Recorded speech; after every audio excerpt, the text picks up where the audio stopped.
Hi ನಮಸ್ತೆ friends, welcome to Kolar kitchen. ಬನ್ನಿ friends, ಇವತ್ತಿನ ವಿಡಿಯೋದಲ್ಲಿ ನಮ್ಮ ಹಳ್ಳಿ ಶೈಲಿಯಲ್ಲಿ ಅನ್ನಕ್ಕೆ, ಮುದ್ದೆಗೆ, ಹಾಗೆಯೇ ಚಪಾತಿ, ರೋಟಿಗೆಲ್ಲ ಸರಿ ಹೊಂದುವಂತಹ ಆಲೂಗಡ್ಡೆ ಗೊಜ್ಜು ಯಾವ ಥರ ಮಾಡೋದು ಅಂತ ತಿಳಿಸ್ಕೊಡ್ತೀನಿ. ತುಂಬಾ ರುಚಿಯಾಗಿರುತ್ತೆ. ಈ ವಿಡಿಯೋ ನೋಡಿದ ಮೇಲೆ ನೀವು ಖಂಡಿತ ಟ್ರೈ ಮಾಡಿ ನೋಡಿ. ಬನ್ನಿ ಇವಾಗ ಹೇಗೆ ಮಾಡೋದು ಅಂತ ನೋಡೋಣ. ನೋಡಿ, ಇಲ್ಲಿ ಒಂದು ಬಾಣಲಿ ಬಿಸಿಗಿಟ್ಟೋದಕ್ಕೆ 2 ಟೇಬಲ್ ಸ್ಪೂನ್ ಆಗುವಷ್ಟು ಎಣ್ಣೆನ ಹಾಕೋತಾ ಇದ್ದೀನಿ. ಎಣ್ಣೆ ಬಿಸಿಯಾದ ನಂತರ ಅರ್ಧ ಸ್ಪೂನ್ ಸಾಸಿವೆ, ಒಂದು ಸ್ವಲ್ಪ ಕರಿಬೇವಿನ ಸೊಪ್ಪು ಹಾಕೋತಾ ಇದ್ದೀನಿ. ನಂತರ ಇದಕ್ಕೆ 1 ಟೇಬಲ್ ಸ್ಪೂನ್ ಆಗೋಷ್ಟು ಕಡಲೆಬೇಳೆ ಹಾಕೋತಾ ಇದ್ದೀನಿ. ಕಡಲೆಬೇಳೆ ಹಾಕೋದ್ರಿಂದ ಗೊಜ್ಜಿಗೆ ನಾವು ತಿನ್ನಬೇಕಾದ್ರೆ ಬಾಯಿಗೆ ಸಿಗ್ತಾ ಇರುತ್ತೆ, ತುಂಬ ಟೇಸ್ಟಿಯಾಗಿರುತ್ತೆ. ಇದೆಲ್ಲ ಲೈಟಾಗಿ ಕಲರ್ ಚೇಂಜ್ ಆಗಬೇಕು, ಅಲ್ಲಿವರೆಗೂ ಫ್ರೈ ಮಾಡ್ಕೋಬೇಕು. ನೋಡಿ, ಇಷ್ಟು ಕಲರ್ ಚೇಂಜ್ ಆದ ನಂತರ ಒಂದು ದೊಡ್ಡ ಸೈಜ್ ಈರುಳ್ಳಿನ ಕಟ್ ಮಾಡಿ ಹಾಕೋತಾ ಇದ್ದೀನಿ. ಈರುಳ್ಳಿನೂ ಸಹ ಎಣ್ಣೆಲೆ ಇವಾಗ ಚೆನ್ನಾಗಿ ಫ್ರೈ ಆಗಬೇಕು, ಅಲ್ಲಿವರೆಗೂ ಫ್ರೈ ಮಾಡ್ಕೊಳ್ಳೋಣ. ನೋಡಿ, ಈರುಳ್ಳಿ ಎಲ್ಲ ಇಷ್ಟು ಫ್ರೈ ಆದ ನಂತರ ಇದಕ್ಕೆ ಒಂದು ದೊಡ್ಡ ಸೈಜ್ ಟೊಮೆಟೊನ ಕಟ್ ಮಾಡಿ ಹಾಕೋತಾ ಇದ್ದೀನಿ. ಟೊಮೆಟೊ ಎಲ್ಲ ಮೆತ್ತಗಾಗಬೇಕು, ಅಲ್ಲಿವರೆಗೂ ಟೊಮೆಟೊನ ಬೇಯಿಸ್ಕೊಳ್ಳೋಣ. ಟೊಮೆಟೊ ಬೇಯೋದಕ್ಕೋಸ್ಕರ ಒಂದು ಸ್ವಲ್ಪ ಉಪ್ಪನ್ನು ಹಾಕಿ ಬೇಯಿಸ್ಕೊತಾ ಇದ್ದೀನಿ. ಉಪ್ಪು ಹಾಕೋದ್ರಿಂದ ಬೇಗ ಬೇಯುತ್ತೆ ಟೊಮೆಟೊ ಅಂತ. ನೋಡಿ, ಟೊಮೆಟೊ ಈರುಳ್ಳಿ ಎಲ್ಲ ಇಷ್ಟು ಫ್ರೈ ಆದ ನಂತರ ಇದಕ್ಕೆ ಅರ್ಧ kg ಆಲೂಗಡ್ಡೆನ ಬೇಯಿಸಿ ನಂತರ ಸ್ಮ್ಯಾಶ್ ಮಾಡಿಕೊಂಡು ಇದಕ್ಕೆ ಹಾಕ್ಕೋತಾ ಇದ್ದೀನಿ. ಆಲೂಗಡ್ಡೆ ಹಾಕ್ಬೇಕಾದ್ರೆ ಸ್ಟವ್ ಊರಿನ ಲೋ ಫ್ಲೇಮಲ್ಲಿ ಇಟ್ಟು ನಂತರ ಹಾಕ್ಕೊಳ್ಳಿ. ಇವಾಗ ಸಾಂಬಾರು ಮಾಡೋದಕ್ಕೆ ಬೇಕಾಗುವಷ್ಟು ನೀರನ್ನು ಹಾಕೋತಾ ಇದ್ದೀನಿ. ನೋಡ್ಕೊಳ್ಳಿ, ನೀವು ಸಾಂಬಾರು ತೆಳು ಮಾಡೋರಿದ್ದರೆ ಒಂದು ಸ್ವಲ್ಪ ನೀರನ್ನು ಜಾಸ್ತಿ ಹಾಕ್ಕೊಳ್ಳಿ.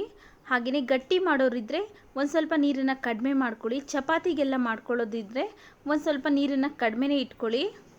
ಇಲ್ಲಿ ನಾನು ಅನ್ನಕ್ಕೆ, ಮುದ್ದೆಗೆ ಎರಡಿಗೂ ಸೇರಿಸಿ ಮಾಡ್ತಾಯಿದ್ದೀನಿ, ಅದರಿಂದ ಮೀಡಿಯಮ್ ಆಗಿ ಮಾಡ್ಕೋತೀನಿ. ಈ ಕಡೆ ತೆಳುನೂ ಇಲ್ಲ, ಆ ಕಡೆ ಗಟ್ಟಿನೂ ಇಲ್ಲ, ಮೀಡಿಯಮ್ ಆಗಿ ಮಾಡ್ಕೋತೀನಿ. ನೋಡಿ, ಇಷ್ಟು ನೀರಾದರೆ ಸಾಕಾಗುತ್ತೆ. ಇವಾಗ ಇದಕ್ಕೆ ಅರ್ಧ ಸ್ಪೂನ್ ಹಾಕೋಷ್ಟು ರೆಡ್ ಚಿಲ್ಲಿ ಪೌಡರ್ ಹಾಕೋತಾ ಇದ್ದೀನಿ. ಇದು ಖಾರ ಇದೆ, ನಿಮ್ಮ ಖಾರಕ್ಕೆ ಎಷ್ಟು ಬೇಕೋ ಅಷ್ಟು ನೋಡಿಕೊಂಡು ಹಾಕ್ಕೊಳ್ಳಿ. ನಂತರ 1 ಟೇಬಲ್ ಸ್ಪೂನ್ ಆಗೋಷ್ಟು ಸಾಂಬಾರು ಪೌಡರ್ ಹಾಕೋತಾ ಇದ್ದೀನಿ. 2 ಟೇಬಲ್ ಸ್ಪೂನ್ ಆಗೋಷ್ಟು ಧನಿಯಾ ಪೌಡರ್ ಹಾಕೋತಾ ಇದ್ದೀನಿ. ನಿಮಗೆ ಬೇಕಿದ್ರೆ ಒಂದು 1/4 ಸ್ಪೂನ್ ಆಗೋಷ್ಟು ಗರಂ ಮಸಾಲನೂ ಹಾಕ್ಕೋಬೋದು. ಒಂದು 1/4 ಸ್ಪೂನ್ ಆಗೋಷ್ಟು ಅರಿಶಿನ ಪುಡಿ ಹಾಕ್ಕೊಂಡಿದ್ದೀನಿ. ನಂತರ ರುಚಿಗೆ ತಕ್ಕಷ್ಟು ಉಪ್ಪನ್ನು ಹಾಕ್ಕೊಂಡಿದ್ದೀನಿ. ಇವಿಷ್ಟು ಇವಾಗ ಚೆನ್ನಾಗಿ ಮಿಕ್ಸ್ ಆಗೋ ಥರ ಮಿಕ್ಸ್ ಮಾಡ್ಕೋತಾ ಇದ್ದೀನಿ. ನೋಡಿ, ಇವಿಷ್ಟು ಮಿಕ್ಸ್ ಮಾಡ್ಕೊಂಡಾಗಿದೆ. ಈಗ ಸ್ಟವ್ ಊರಿನ ಐ ಫ್ಲೇಮಲ್ಲಿ ಇಟ್ಕೊಂಡು ಒಂದು 3 ರಿಂದ 4 ನಿಮಿಷ ಚೆನ್ನಾಗಿ ಕುದಿಸ್ಕೋಬೇಕು. ನೋಡಿ, ಒಂದು 3 ರಿಂದ 4 ನಿಮಿಷ ಆಗಿದೆ. ಗೊಜ್ಜು ಕುದೀತಾ ಇದೆ. ನೋಡಿ, ಈ ಕನ್ಸಿಸ್ಟೆನ್ಸಿಲಿದ್ದರೆ ಕರೆಕ್ಟಾಗಿ ಸರಿ ಹೊಂದುತ್ತೆ. ನೋಡಿ, ಗಟ್ಟಿನೂ ಆಗಿದೆ. ಕುದೀತಾ ಕುದೀತಾ ಸ್ವಲ್ಪ ಗಟ್ಟಿ ಆಗಿಬಿಡುತ್ತೆ. ಸ್ವಲ್ಪ ನೋಡಿಕೊಂಡು ನೀರನ್ನು ಹಾಕ್ಕೊಳ್ಳಿ, ಹೆಚ್ಚಿಗೆ ಹಾಕ್ಕೊಂಡಿರಿ. ಹಾಗೆಯೇ ಲಾಸ್ಟಲ್ಲಿ ಸಣ್ಣದಾಗಿ ಕಟ್ ಮಾಡಿರುವಂತಹ ಕೊತ್ತಂಬರಿ ಸೊಪ್ಪು ಹಾಕೋತಾ ಇದ್ದೀನಿ.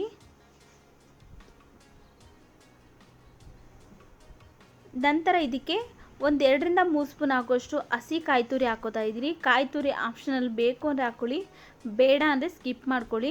ಕಾಯಿ ತುರಿ ಹಾಕಿದ್ಮೇಲೆ ತುಂಬ ಹೊತ್ತು ಏನು ಕುದಿಸೋಷ್ಟು ಇರೋದಿಲ್ಲ. ಚೆನ್ನಾಗಿ ಒಂದ್ಸರಿ ಮಿಕ್ಸ್ ಮಾಡಿಕೊಂಡು ಸ್ಟವ್ನ ಆಫ್ ಮಾಡ್ಕೊಳ್ಳೋಣ. ನೋಡಿದ್ರಲ್ಲ ಸ್ನೇಹಿತರೆ, ಎಷ್ಟೊಂದು ಈಸಿಯಾಗಿ ನಮ್ಮ ಹಳ್ಳಿ ಶೈಲಿಯಲ್ಲಿ ಮಾಡುವಂತಹ ಆಲೂಗಡ್ಡೆ ಗೊಜ್ಜು ಯಾವ ಥರ ಮಾಡೋದು ಅಂತ. ಈ ವಿಡಿಯೋ ಇಷ್ಟ ಆಗಿದ್ದರೆ ಪ್ಲೀಸ್ ಲೈಕ್ ಮಾಡಿ, ನಿಮ್ಮ ಫ್ಯಾಮಿಲಿ ಫ್ರೆಂಡ್ಸ್ಗೆಲ್ಲ ಶೇರ್ ಮಾಡಿ. ಹಾಗೆ ನಮ್ಮ ಚಾನಲ್ ಇನ್ನೂ ಸಬ್ಸ್ಕ್ರೈಬ್ ಮಾಡ್ಕೊಂಡಿಲ್ಲ ಅಂದರೆ ಪ್ಲೀಸ್ ಸಬ್ಸ್ಕ್ರೈಬ್ ಮಾಡಿಕೊಂಡು ನಮ್ಮ ಚಾನಲ್ಗೆ ಸಪೋರ್ಟ್ ಮಾಡಿ ಸ್ನೇಹಿತರೆ. ಮುಂದೆ ಒಂದೊಳ್ಳೆ ವಿಡಿಯೋದೊಂದಿಗೆ ಭೇಟಿ ಆಗೋಣ. ಅಲ್ಲಿವರೆಗೂ ವಿಡಿಯೋ ನೋಡಿದ್ದಕ್ಕಾಗಿ ಧನ್ಯವಾದಗಳು.